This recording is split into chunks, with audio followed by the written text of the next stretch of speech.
জয় শ্রীকৃষ্ণ। গুরু ব্রহ্মা গুরু বিষ্ণু গুরুদেব মহেশ্বর গুরু সাক্ষাৎ পরম ব্রহ্ম তস্मै শ্রী গুরুবে নমঃ। অজ্ঞানতিমিরন্ধস্যং জ্ঞানাঞ্জনশলাকয়া চক্ষুস্মৃतं জ্ঞান তস্मै শ্রী গুরুবে নমঃ। পঞ্চকল্পতরুভ্যশ্চ কৃপা সিন্ধুভ্য এব চ পতিতানাং পাবনেভ্যো বৈষ্ণবেভ্যো নমো নমঃ। নমো বিন্দায় তুলসীদেবায় প্রিয়ায় কেশবস্য চ কৃষ্ণ ভক্তি প্রদে দেবী সত্যবত্তায় নমো নমঃ।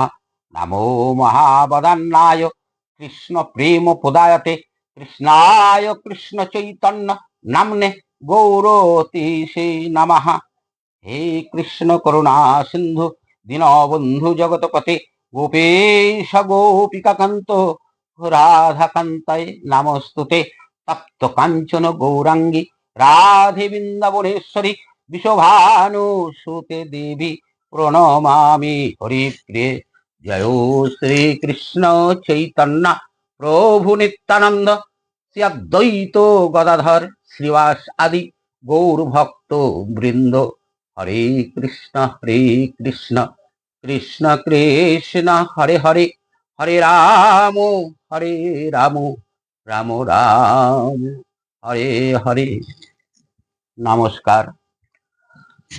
ঈশ্বরের কাছে পরম প্রেমময় ভগবান শ্রীকৃষ্ণ, তার কাছে সকলের মঙ্গল কামনা করি। এই জগৎবাসী সুস্থ সুন্দর নীরব আনন্দময় জীবন যাপন করুক, এই কামনা করে আজকেও আমি ভাগবত আলোচনা করছি কিছু। আজকের আলোচনার বিষয়বস্তু হচ্ছে, আমরা বিভিন্ন দেবদেবীর পূজা অর্চনা করি। আমি আগের ভিডিওতেও বলেছি, পূজা অর্চনা করতে, ধর্ম রাজ্যে প্রবেশ করতে হলে আগে আমাদের প্রয়োজন বিশ্বাস।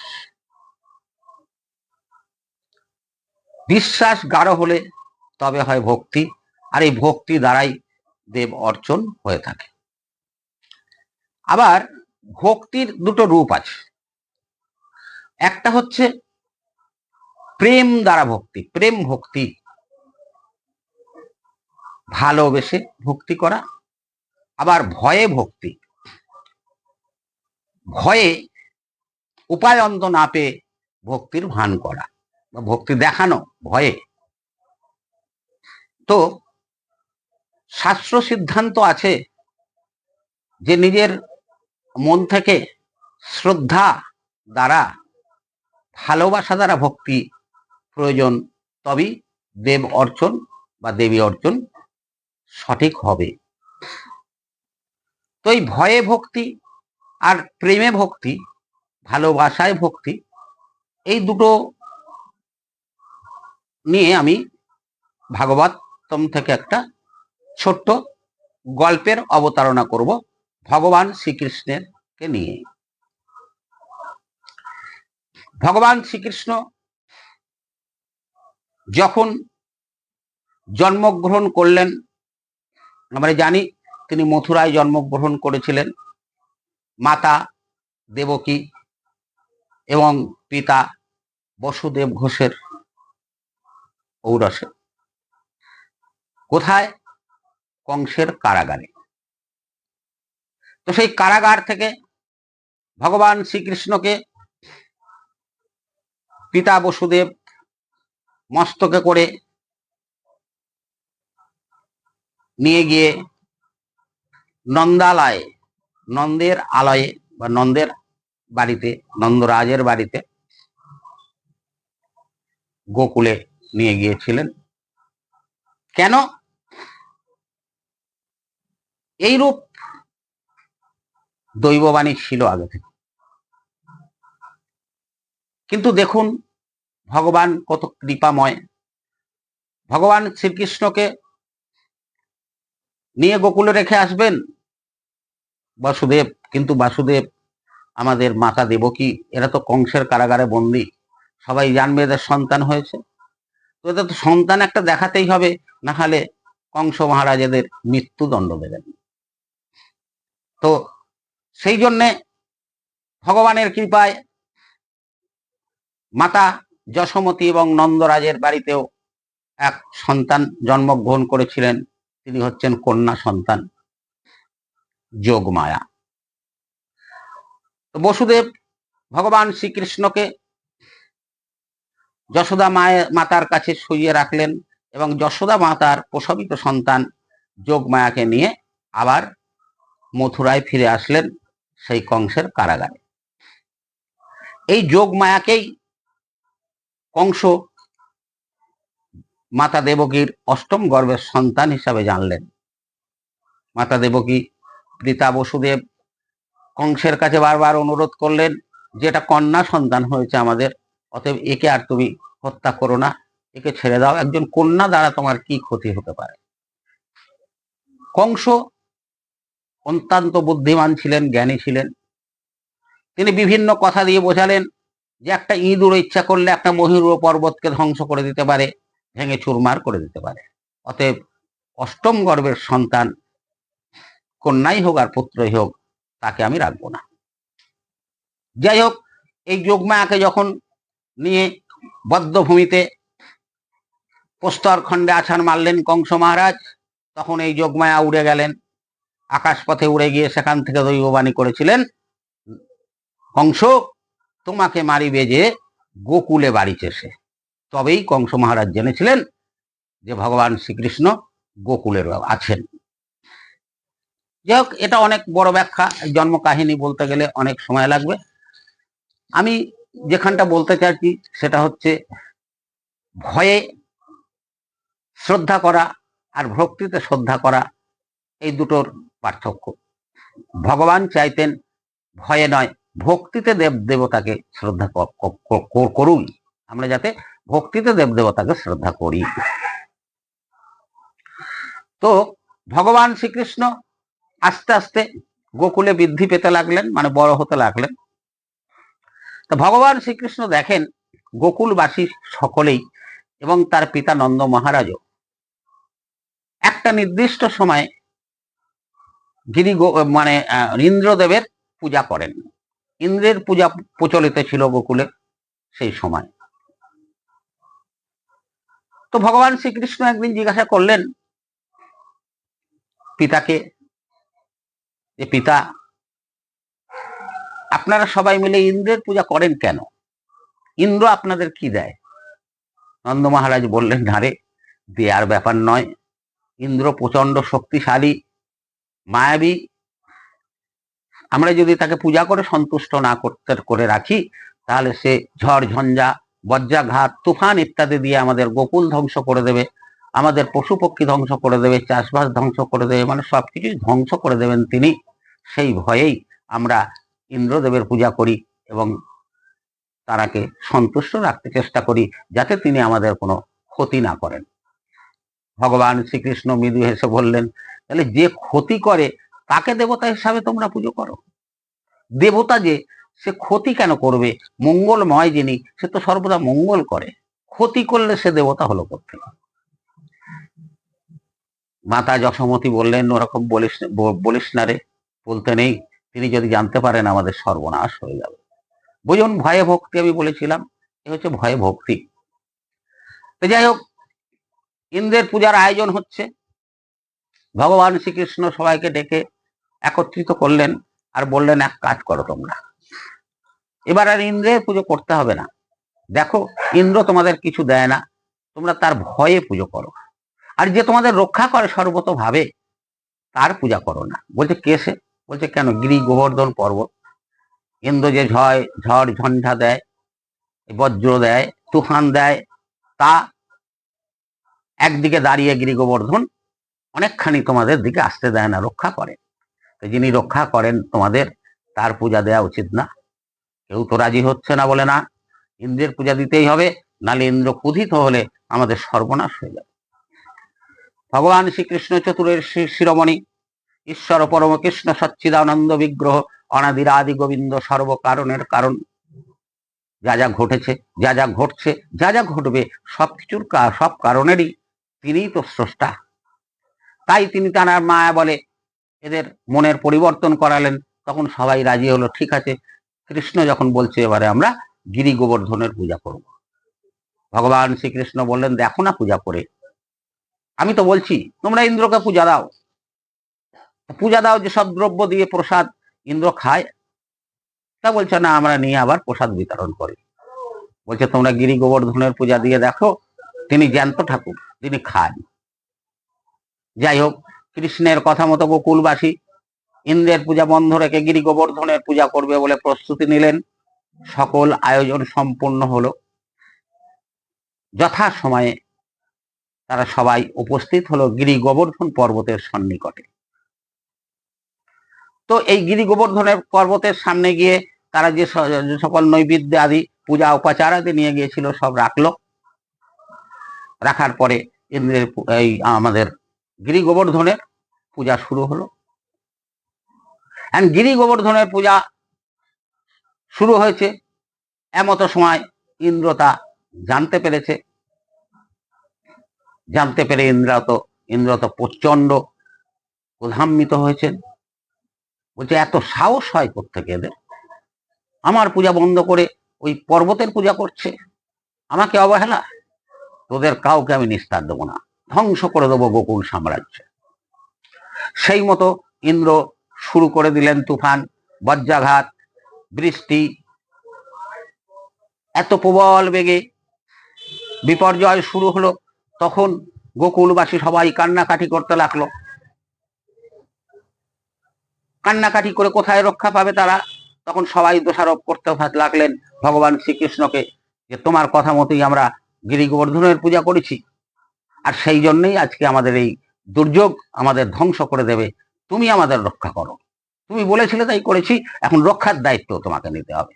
ভগবান শ্রীকৃষ্ণ মৃদু হেসে বললেন, রক্ষা করো বলে আমাকে যদি কেউ বলে তুই রক্ষা করতে, আমি রক্ষাই করি। তোমরা তো বলো নি এতদিন যে আমাকে রক্ষা করতে হবে, যখন আমাকে রক্ষাকর্তা হিসাবে তোমরা গ্রহণ করেছো, অবশ্যই রক্ষা করব।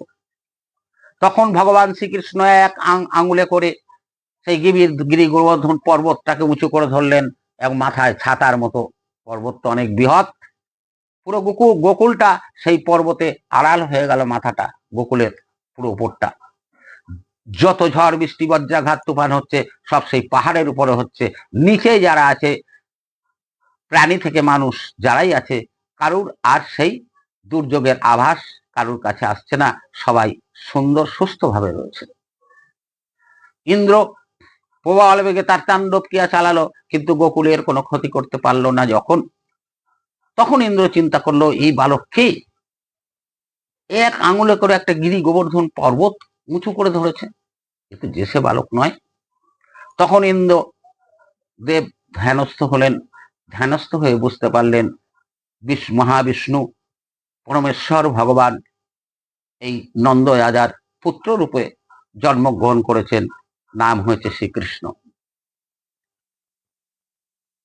ইন্দ্র বুঝতে পেরে তখন বিনীতভাবে ভগবান শ্রীকৃষ্ণের কাছে এলেন এবং শ্রীকৃষ্ণেরকে প্রার্থনা করলেন যে প্রভু আমাকে ক্ষমা করুন, আমি বুঝতে না পেরে আপনাকে তুচ্ছ বালক ভেবে এই সব কর্ম করেছি। ভগবান শ্রীকৃষ্ণ ইন্দ্রকে বললেন, ঠিকই তো করেছ, তুমি যদি এটা না করতে তোমার দর্প চূর্ণ হতো কি করে? তুমি কি ভেবেছিলে কোনো সময় যে তোমার উপরে কেউ আছে, তোমার থেকে বেশি শক্তিধর কেউ আছে? তা যদি ভাবতে এই গোকুলবাসীর সর্বনাশ করে দেবো, এই অহং তোমার মধ্যে জন্মাতো না। তোমার অহংকারকে চূর্ণ করতেই আমি এই আমার বাল্য লীলার অবতারণা করেছি। যাই হোক, এই ছোট একটা ভাগবত গল্প থেকে বুঝতে পারছেন, ভয়ে পুজো করতো ইন্দ্রের গোকুলবাসী, আর ভক্তিতে পুজো করলো গোবর্ধনের। গোবর্ধনের পূজা না করলেও গোবর্ধন তো কোনো ক্ষতি করবে না, গিরি গোবর্ধন, কিন্তু করলো ভক্তিতে। ভগবান শেখালেন ভয়ে পূজা করতে হয় না, ভয়ে শ্রদ্ধা নিবেদন করতে হয় না, ভক্তিতে ভালোবাসায় শ্রদ্ধা নিবেদন করতে হয়, পূজা করতে হয়। ইহজাগতিক নিয়ম তাই। ভয়ে যদি কারোর পূজা করেন, কাউকে শ্রদ্ধা করেন, ভীতি প্রদর্শন করবে বলে সে কিন্তু আপনার অহরহ ক্ষতিই করে চলবে, আপনার মঙ্গল কোনোদিনই করবে না। আর যাকে আপনি ভক্তিতে পূজা করবেন, ভক্তিতে শ্রদ্ধা করবেন, সে সর্বত আপনার মঙ্গল করে চলবে। এই ভয়ে পূজা আর ভক্তিতে পূজা যে কথাটা আমি প্রথম বলেছিলাম, সেটা একটা উদাহরণস্বরূপ এই গল্পটার অবতারণা করলাম। আমি বললাম না বিশ্বাস বিশ্বাস বিশ্বাস বিশ্বাস, গাঢ় বিশ্বাস। গাঢ় বিশ্বাস যতক্ষণ না আসবে ততক্ষণ ভক্তি আসবে না। আর ভক্তি যতক্ষণ না আসবে কোনো মানুষ ধর্মের রাজ্যে প্রবেশ করার অধিকার পাবে না। বিশ্বাসটা কেমন? এই যে আমি ছোট ভাগবতম থেকে ভগবান শ্রীকৃষ্ণের একটা গল্প বললাম, তাতে বললাম এক আঙুলে করে গিরি গোবর্ধন পর্বতকে উঁচু করে ধরেছিলেন, তুলে ধরেছিলেন। অনেকের মনে হবে তা কি সম্ভব? এক আঙুলে করে একটা পর্বতকে উঁচু করে তোলা যায়? যাদের মনে হবে সম্ভব নয়, তাদের মধ্যে বিশ্বাস আসেনি, ভক্তি অনেক দূরে তাদের কাছে, তাই ধর্মরাজ্যে প্রবেশ করার অধিকার তাদের হয়নি। সম্পূর্ণ বিশ্বাস আসলে তারা বলতে পারতেন, যাদের সম্পূর্ণ বিশ্বাস এসছে তারা বলবে ভগবান পরমেশ্বর, তিনি ইচ্ছা করলে সবকিছুই পারেন, অসম্ভব বলে কিছুই নেই।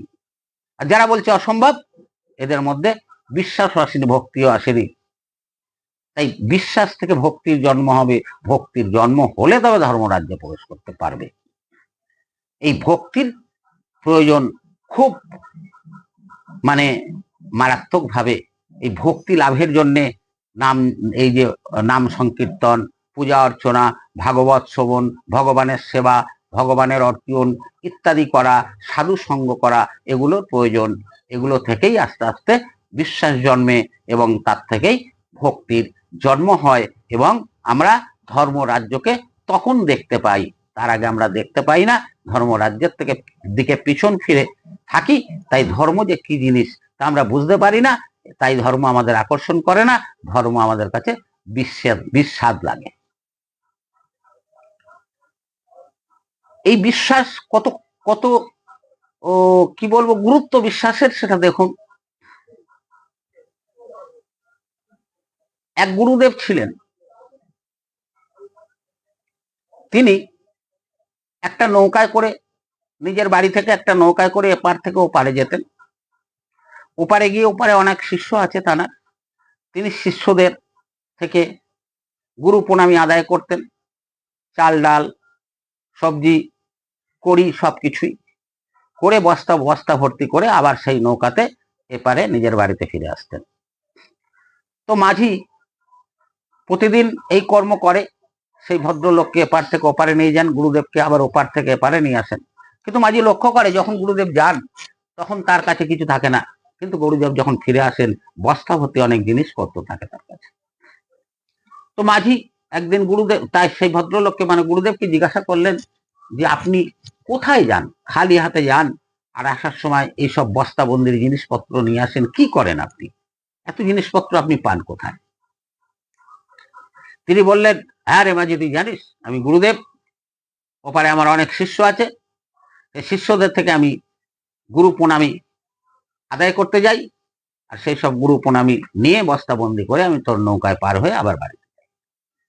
এই কথা শুনে মাঝি বলল, ও আপনি গুরুদেব? আমি তো জানতাম না, এতদিন আমার নৌকায় পার হচ্ছেন, বলেননি কেন আপনি গুরুদেব?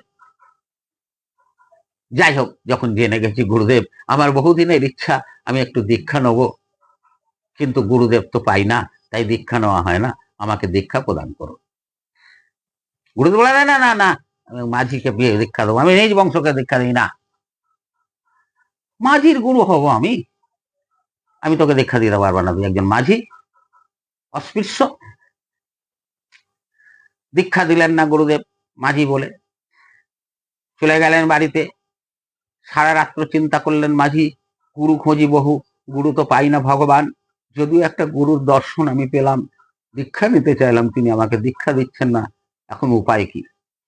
ঠিক আছে, আমি বিশ্বাসে ভক্তিতে দীক্ষা চেয়েছিলাম, দেননি, তাহলে এখন আমি ছলনার আশ্রয় করে দীক্ষা আমি নেবই। পরের দিন গুরুদেব কে আবার পার করে দিলেন। গুরুদেব গিয়ে শিষ্যদের কাছ থেকে গুরু প্রণামী আদায় করে নিয়ে আবার নৌকায় এসে বসলেন। মাঝি সেই নৌকা চালিয়ে নদীর মাঝ নদীতে গেলেন, গিয়ে নৌকাটাকে ঘোরাতে লাগলেন, ওপারে আর নিয়ে যাচ্ছেন না। কিছুক্ষণ পরে গুরুদেব বুঝতে পারলেন এ তো নৌকা পারাপার করছে না, মাঝখানে নিয়ে ঘুরছে। তখন বলাই মাঝি, তুই আমাকে ওপারে নিয়েছো, আমি বাড়ি যাবো, তুই এখানে ঘোরাচ্ছিস কেন? বলছে, গুরুদেব একটা কথা বলি, অপরাধ দেবেন না, আমার দীক্ষা নেওয়ার খুব ইচ্ছা, গুরুদেব পাই না, আমি পেয়েছি আমার নৌকাতে, গুরুদেব রোজই আপনাকে বহন করি এপার থেকে ওপার, আমার নৌকায় বহন করি আপনাকে, আমার ছোঁয়া লাগে, আপনি অস্পৃশ্য, আমাকে অস্পৃশ্য, আপনি অস্পৃশ্য হন না আমার মতো অস্পৃশ্যের ছোঁয়ায়, আর আমাকে দীক্ষা দিলেই আপনি অস্পৃশ্য হয়ে যাবেন। আপনি আজকে আমাকে দীক্ষা না দিলে আমি আর এই নৌকা ওপারে নিয়ে যাব না, প্রয়োজনে আপনি আমি দুজনেই এখানে ডুবে মরবো, তাও ভালো, আমি ওপারে নিয়ে যাব না নৌকা, যদি দীক্ষা আমাকে না দেন। গুরুদেব তো এবারে বিপদে পড়ে গেছে, দীক্ষা না দিলে ওপারে যদি না নিয়ে যায় তাহলে বিপদ, মালপত্র সব সাথে আছে। উপায় অন্ত না দেখে তখন গুরুদেব বলেন, আচ্ছা আচ্ছা, ও দীক্ষা নিবি তাই, তাতে দেবো তোকে দীক্ষা, তো কি আছে, নে বসে যা, আমি দীক্ষা দিয়ে দিই। মাঝি নৌকাতে বসলেন, সেই নৌকায় বসেই গুরুদেব দীক্ষা দিলেন মাঝিকে। কি বললেন, তুই দুর্গা ঠাকুর দেখেছিস? বললো, হ্যাঁ গুরুদেব, আমি দুর্গা ঠাকুর দেখেছি। আচ্ছা বলতো, দুর্গা ঠাকুরের কটা হাত?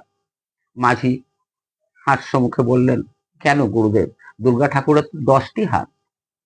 10 হাত? তখন গুরুদেব বললেন, এই তোর দীক্ষা মন্ত্র, তোকে দীক্ষা দিলাম, ওই 10 হাত জপ করবি, তাহলেই তুই ভগবানের দর্শন পাবি। মাঝি পবিত্র মনে সে কথা শুনলেন এবং গুরুদেবকে পার করে দিলেন। তারপরে মাঝি করতে লাগলেন কি, সেই 10 হাত 10 হাত জপ করতে লাগলেন। 10 হাত জপ করতে করতে খাওয়া নাওয়া স্নান ভুলে গেলেন। এত অহরহ 10 হাত জপ করতে লাগলেন, দুর্গার আসন চলে গেল। দুর্গা দেবী চিন্তা করলেন, তাই তো, আমার জন্য ছেলেটা এত পাগল, ঠিক আছে আমি ওকে দর্শন দেব, ও কি চায়। দুর্গা দেবী তারপর দিন সেই মাঝির নৌকায় আসে দাঁড়ালেন এবং বললেন, মাঝি তুমি জপে সিদ্ধ হয়েছ, তাই আমি এসছি, বলো তুমি কি চাও। দুর্গা দেবীকে দেখে মাঝি সশ্রদ্ধ প্রণাম জানালেন এবং বললেন, মা তুমি এসেছো, আমি ধন্য, আমার মানব জন্ম ধন্য, আমার কিছু চাওয়া নেই, আমার চাওয়া এটাই, আমি যখনই তোমাকে ডাকবো তুমি আমাকে দেখা দেবে। দুর্গা দেবী বললেন, তথস্থ। বলে দুর্গা দেবী যথাস্থানে গমন করলেন। পরের দিন গুরুদেব যখন ওই নৌকা দিয়ে করে আবার পার হচ্ছে, তখন ঘটনাটা মাঝি গুরুদেবকে বললেন, হে গুরুদেব, আমি ধন্য আপনার কাছে দীক্ষা প্রাপ্ত হয়ে, আমাকে দীক্ষা দিয়েছেন, আমি মন্ত্র জপ করে মায়ের দর্শন পেয়েছি। গুরুদেব চিন্তা করছে, ওরে বাবা, এই আবার কি ধরনের কথা, মন্ত্র তো আমি কিছু দিইনি, ওকে তো এমনি একটা 10 হাত জপ, 10 হাত জপ করতে বলেছি, ওটা তো মন্ত্রই না। আরে এতদিন আমি গুরু মন্ত্র জপ করে কিচ্ছু পেলাম না, কাউকে দেখলাম না, ওই 10 হাত মন্ত্র নয় সেটা জপ করে মায়ের দর্শন পেয়ে গেল, এটা সম্ভব নাকি? গুরুদেব তো কিছু বিশ্বাস, তুই চুপ করতো, মিথ্যা কথা বলিস না। গুরুদেব আমি তোর, গুরুদেবকে কেউ মিথ্যা কথা বলে? বলছে, না গুরুদেব, আমি কোনো মিথ্যা বলছি না, আমি আপনার দেয়া মন্ত্র জপ করে মা দুর্গার দর্শন করেছি। বারবার যখন বলছেন তখন গুরুদেব বললে, আচ্ছা ঠিক আছে, তুই দর্শন পেয়েছিস আমি বিশ্বাস করব, তুই যদি মাকে আমার সামনে আনতে পারিস, আমাকে দর্শন করাতে পারিস, তাহলে আমি বুঝবো তুই দুর্গা দেবীর দর্শন পেয়েছিস। বললে, হ্যাঁ গুরুদেব, সেটা পারবো, কারণ ও বর চেয়ে রেখেছিল যে আমি যখনই ডাকবো মা তুমি আসবে আমাকে দর্শন দেবে। তখন মাঝি কাতর ভাবে মা দুর্গাকে আহ্বান করলেন, মা দুর্গা আপনি আসুন আমার সামনে, আমাকে দর্শন দিন, নাহলে গুরুদেব আমাকে বিশ্বাস করছে না। গুরুদেব যে শিষ্যকে বিশ্বাস না করে সে গুরুদেব, সে শিষ্যের বেঁচে থাকাও যা, না থাকাও তাই। মাকে আহ্বান করার সঙ্গে সঙ্গে মা তো কথা দিয়ে রেখেছেন, মা সঙ্গে সঙ্গে তার নৌকায় এসে হাজির হলেন, হয়ে দাঁড়ালেন। মাঝি মা দুর্গাকে দেখে প্রণাম করলেন আর গুরুদেবকে বললেন, গুরুদেব দেখুন ওই মা এসে গেছে, মা দাঁড়িয়ে রয়েছে। গুরুদেব তো ওইদিকে তাকাচ্ছে, কিছুই দেখতে পায় না, ফাঁকা জায়গা। বলছে, কি বলছিস মা এসে? কিছু নেই ওখানে, ফাঁকা, আবার মিথ্যা বলছিস আমার সঙ্গে, মস্করা করছিস। বলছে, না গুরুদেব, আমি তো দেখতে পাচ্ছি মা দাঁড়িয়ে রয়েছে, আমি প্রণাম করলাম। বলছে, আমি তো কিছুই দেখতে পাচ্ছি না। তখন সেই মাঝি মায়ের কাছে কাঁদতে লাগলো আর বলতে লাগলো, মা আমার গুরুদেবকে দর্শন কেন দিচ্ছ না? গুরুদেবকে দর্শন দাও, না হলে গুরুদেব আমাকে বিশ্বাস করবে না, আর গুরুদেব বিশ্বাস না করলে আমি প্রাণ ত্যাগ করবো, আমি বেঁচে থাকবো না। গুরুদেব যদি শিষ্যকে বিশ্বাস না করে, সে শিষ্য বেঁচে থেকে কি করবে? মা দুর্গা উভয় সংকটে পড়লেন। তখন মা বললেন, ওকে নির্দেশ করলেন মাঝিকে, যে তুমি এক কাজ করো মাঝি, তোমার গুরুদেবকে আমি দর্শন দিতে পারি না, কারণ তার জ্ঞান চক্ষু নেই, সে কোনোদিনই সাধনা করেনি, জপ করেনি, তপ করেনি, আহ্বান করেনি আমাদের সেভাবে, সে ব্যবসায়ী করে চলে গুরু হিসাবে। ঠিক আছে, তুমি যখন বলছো আমি দর্শন দেবো, তুমি ওই গুরুদেবকে বলো তোমাকে স্পর্শ করে থাকতে, তোমায় ছুঁয়ে থাকতে, তাহলে আমাকে দেখতে পাবে। তখন মাঝি বললেন যে গুরুদেব আপনি এসে আমাকে স্পর্শ করুন, ছুন, ছুঁয়ে থাকলে আপনি মাকে দেখতে পাবেন। গুরুদেব মাঝিকে ছুলো, ছোঁয়ার সঙ্গে সঙ্গে দেখলো হ্যাঁ মা দুর্গা দেবী হাস্যবদনে দাঁড়িয়ে আছেন সেই নৌকায়। দেখে গুরুদেব সশ্রদ্ধা প্রণাম জানালেন। মা দুর্গাকে প্রণাম জানিয়ে তিনি মাঝিকেও প্রণাম করতে গেলেন। মাঝি বলছে কি করছেন গুরুদেব, আমি আপনার শিষ্য না, আমাকে প্রণাম করলে আমার তো অপরাধ হবে। গুরুদেব কাঁদতে কাঁদতে বললেন, মাঝি আমি আজ বুঝলাম আমি তোমার গুরুদেব না, তুমি আমার গুরুদেব। সারা জীবন গুরুদেব করেছি, কত লোককে মন্ত্র দিয়েছি, অথচ ঈশ্বরের স্বাদটাই পাইনি, দর্শন তো পরের কথা। আর তুমি ধন্য আমার শিষ্য হয়ে আমার এই অধম জীবনে, পাপিষ্ঠ জীবনে তুমি মায়ের দর্শন করালে, তাই তুমি আমার গুরুদেব, তোমাকে আমি গুরু বলে স্বীকার করলাম। দেখুন বিশ্বাস কি জিনিস। মাঝি বিশ্বাস করেছিল গুরুদেব মন্ত্র দিয়েছে, অতএব মন্ত্র জপ করলেই আমি ঈশ্বর দর্শন পাবো, এই বিশ্বাসই সে মা দুর্গার দর্শন পেয়েছিলেন, কোনো মন্ত্র লাগেনি তার। তাই বললাম এই বিশ্বাস আগে প্রয়োজন। ভগবানের প্রতি যদি বিশ্বাস না হয়, তাহলে ভগবানের কৃপা লাভ সম্ভব নয়। আমি এই ভগবান শ্রীকৃষ্ণের লীলার মধ্যে একটা আবার বিশ্বাস অবিশ্বাসের কথা বলছি।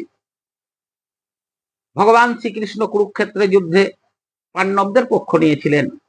নারদ জিজ্ঞাসা করলেন ভগবান শ্রীকৃষ্ণকে, হে পরমেশ্বর, আপনি দুর্যোধনদের পক্ষ না নিয়ে পাণ্ডবদের পক্ষ নিলেন কেন? দুর্যোধনদের পক্ষ তো নিতে পারতেন, কারণ আপনি ভগবান, আপনার কাছে সবাই সমান, এটা পক্ষপাতিত্ব হলো না আপনার?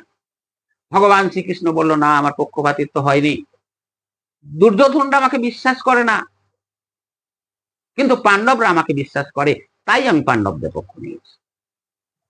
নারদ বলল, আপনি কি করে বুঝলেন দুর্যোধন বিশ্বাস করেন আর পাণ্ডবরা বিশ্বাস করে? কৌরবরা যে আপনাকে বিশ্বাস করে না, এটা আপনি কি করে বুঝলেন? ভগবান শ্রীকৃষ্ণ নারদকে বললেন, তুমি দেখতে চাও না জানতে চাও যে কৌরবরা আমাকে বিশ্বাস করে না, পাণ্ডবরা বিশ্বাস করে? নারদ সহাস্যে বললেন, যদি দেখার সৌভাগ্য হয়, শুধু জানবো কেন, আমি দেখবো। ভগবান শ্রীকৃষ্ণ নারদের হাতে একটা সূচ দিয়ে বললেন, যাও এটা তুমি দুর্যোধনের কাছে নিয়ে যাবে এবং বলবে যে পরমেশ্বর ভগবান শ্রীকৃষ্ণ বলেছেন এই সূচের ছিদ্রের মধ্যে দিয়ে একটা হাতি ঢুকিয়ে এপার থেকে ওপারে নিয়ে আসতে হবে। ভগবান শ্রীকৃষ্ণের কথা মতো নারদ দুর্যোধনের কাছে গেলেন এবং ভগবান শ্রীকৃষ্ণ যা বলতে বলেছিলেন সেটা বললেন। শুনে তো দুর্যোধন একদম অট্টহাস্য করতে লাগলেন এবং খুব ক্রোধান্বিত হলেন। যত সব অবাস্তব কথাবার্তা এখানে এসে বলে, কেন তোমাকে পাঠিয়েছে এটা বলতে? এ কি কোনোদিন সম্ভব? একটা ক্ষুদ্র সূচের ছিদ্রের মধ্যে দিয়ে হাতি কেন? একটা মোটা সুতোই প্রবেশ করানো যায় না, আর হাতি এপার থেকে ওপারে নিয়ে যাওয়া যায়? পাগলামি করার জায়গা পাওনি? দুর্যোধনের সঙ্গী যোদ্ধারা তো নারদকে মারতেই গেলেন, বেরিয়ে যাও এখান থেকে, এখানে রাজামশাইয়ের সঙ্গে মস্করা করতে এসছো। চলে এলেন নারদ, ভগবান শ্রীকৃষ্ণকে বললেন যে এই ব্যাপার আমি বলেছি দুর্যোধনকে, তাতে আমি যথেষ্ট অপমানিত হয়েছি, আমাকে মারতে পর্যন্ত এসছে, বলছে অবাস্তব, অসম্ভব, অবিশ্বাস্য কথা এখানে কেন বলতেছ? ভগবান শ্রীকৃষ্ণ মৃদু হেসে বললেন, ঠিক আছে, তুমি সুষ্টা নিয়ে যুধিষ্ঠিরের কাছে যাও, গিয়ে একই কথা বলো। সুষ্টা নিয়ে যুধিষ্ঠিরের কাছে গেলেন নারদ এবং বললেন একই কথা, এই ছোট্ট সূচের ছিদ্র দিয়ে একটা হস্তিকে এপার থেকে ওপারে নিয়ে আসার কথা ভগবান শ্রীকৃষ্ণ বলেছেন। যুধিষ্ঠির মৃদু হাস্য করে বললেন, এই ত্রিভুবন তো তারই সৃষ্টি, ত্রিভুবনের পরিচালনাও করেন সৃষ্টি, কখন কি ঘটেছে, কখন কি ঘটবে, কখন কি ঘটছে, সবকিছুই তিনি জানেন। তার ইচ্ছাতেই এই জগৎ চলে, তার ইচ্ছাতেই সবকিছু হয়। তিনি ইচ্ছা করলে সবকিছুই সম্ভব, অসম্ভব বলে কিছু নেই। তাই তিনি যদি মনে করেন তাহলে সূচের মধ্যে দিয়ে হাতিয়ে গলিয়ে নিতে পারেন। এই কথা শুনে নারদ আবার ভগবান শ্রীকৃষ্ণের কাছে আসলেন। ভগবান শ্রীকৃষ্ণকে বললেন যুধিষ্ঠির কি বলেছে সেটা শুনে ভগবান শ্রীকৃষ্ণ বললেন, নারদ এবারে তুমি বলো, কৌরবরা আমাকে বিশ্বাস করে না পাণ্ডবরা আমাকে বিশ্বাস করে? নারদ সশ্রদ্ধ প্রণাম জানিয়ে বললেন, না ভগবান, আমি বুঝে গেলাম পাণ্ডবরাই আপনাকে আন্তরিকভাবে বিশ্বাস করে। এই বিশ্বাস ভগবানের প্রতি যদি আসে তবেই আপনি ভগবানের প্রতি ভক্তি লাভ করবেন, ভগবানের লীলা দর্শন করবেন, ভগবানের প্রতি শ্রদ্ধা হবে এবং ভগবানের কৃপা লাভ করবেন, করে পরম আনন্দে জীবন যাপন করতে পারবেন। সেই জন্যে আগে দরকার এই ভগবানের প্রতি এই বিশ্বাস না আসলে ভক্তি আসে না। জয় শ্রীকৃষ্ণ। সকলে ভালো থাকবেন, সুস্থ থাকবেন, সুন্দর থাকবেন, আনন্দে থাকবেন এবং অহর্নিশি ভগবান শ্রীকৃষ্ণকে স্মরণ করবেন, তাকে শ্রদ্ধা করবেন, তাকে ভক্তি করবেন, তার নাম গুণকীর্তন করবেন। এই আশা রেখে আজকের আলোচনা আমি এখানে সমাপ্তি করছি। আমার এই যে চ্যানেলটা দেখছেন এর নিচে আমার নাম্বার আছে, এই নাম্বারে আপনাদের কোনো কিছু প্রশ্ন থাকলে ফোন করে প্রশ্ন করতে পারেন। এই চ্যানেলটা সাবস্ক্রাইব করবেন, এটাকে আপনি ইয়ে করবেন, লাইক করবেন, শেয়ার করবেন, কমেন্ট করবেন। এই জন্য আপনারা কি জানতে চাইছেন সেই কমেন্ট করলে আমি জানতে চাইবো এবং আপনাদের উত্তরগুলো যথাসাধ্য ভগবান শ্রীকৃষ্ণ যতটুকু শক্তি দিয়েছে তার মধ্যে থেকে আমি বলতে চেষ্টা করব। ভগবান শ্রীকৃষ্ণের কৃপায় সকলের মঙ্গল হোক, সকলে মঙ্গল থাকুন। জয় শ্রীকৃষ্ণ।